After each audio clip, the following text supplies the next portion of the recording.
السلام علیکم۔ انٹرسٹنگ معلومات چینل میں خوش آمدید۔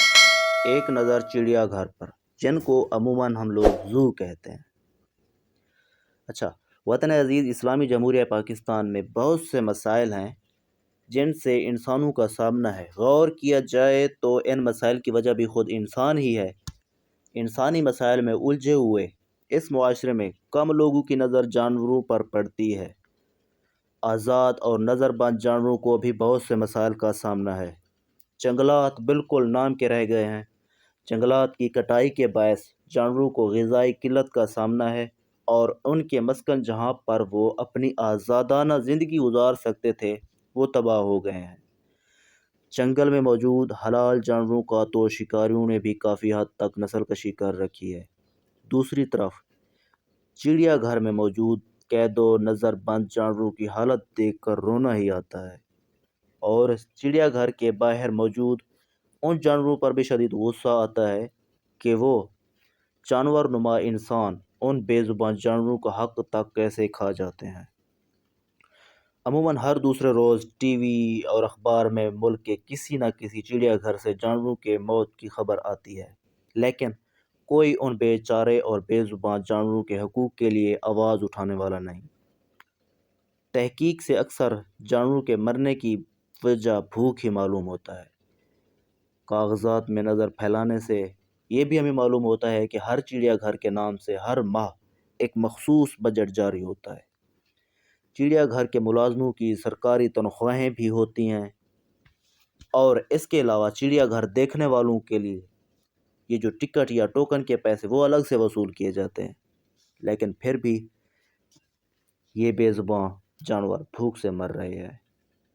ہم ان کی زبان سے واقف نہیں ہیں۔ اگر ان کی زبانیں ہمیں سمجھ میں آ رہی ہوتیں تو یقیناً ان کے پاس کہنے کو بہت کچھ ہوتا۔ یہ ضرور ہم سے سوال کرتے کہ کیسے انسان ہو، کیسے مسلمان ہو کہ تم لوگوں نے ہمیں اپنے لطف اور مزے کے لیے ہمیں قید کر رکھا ہے، اور تمہاری اوقات یہ ہے کہ تم ہمیں پیٹ بھر کا کھانا کھلا نہیں سکتے۔ ہم انسان ان کی زبان سمجھنے سے قاصر ہیں، پر خدا کی قسم چڑیا گھر میں موجود بندر اپنی اداس اور غمگین آنکھوں سے بتا رہا تھا کہ اے انسانو، اے مسلمانوں، میں کتنا مجبور ہوں، میں کتنا مظلوم ہوں۔ میں وہ بندر ہوں جو بڑا شرارتی اور ہنسنے ہنسانے والا ہوتا ہوں، مگر آج تم نے مجھے قید کر رکھا ہے۔ میں آج صرف بھوکا ہوں، میں پیاسا ہوں۔ جب ٹھنڈ چلی جاتی ہے تم ادھر گھومنے آتے ہو، مگر میں اس ٹھنڈ میں بھی اسی قید خانے کے ایک کونے میں پڑا رہتا ہوں۔ اسی طرح سے ریچھ، مور اور بھی بہت سے جانور ہیں، وہ بھی اپنی اداسی ظاہر کر رہے ہوتے ہیں۔ ان کو پینے کے لیے نہ صاف شفاف پانی ملتا ہے، نہ کھانے کے لیے ایک دانہ پانی۔ تو ہماری حکومتوں کو اور ہمیں چاہیے کہ جانوروں کے حقوق پر توجہ دیں، خاص طور پر ان جانوروں کو توجہ کی ضرورت ہے جو چڑیا گھروں میں نظر بند اور قید ہیں، کیونکہ ہم مسلمان ہیں اور ہم قیامت کے دن ان کے حقوق کے لیے بھی جواب دہ ہیں۔ لہٰذا ہمیں اس معاملے میں غفلت کی بجائے غور و فکر کرنی چاہیے۔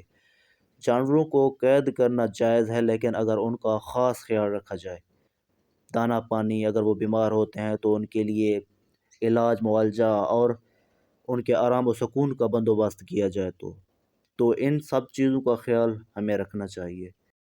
اگر میری ویڈیو اچھی لگی تو ویڈیو کو لائک کریں، میرے چینل کو سبسکرائب کریں۔ ملتے ہیں کسی اور انٹرسٹنگ ویڈیو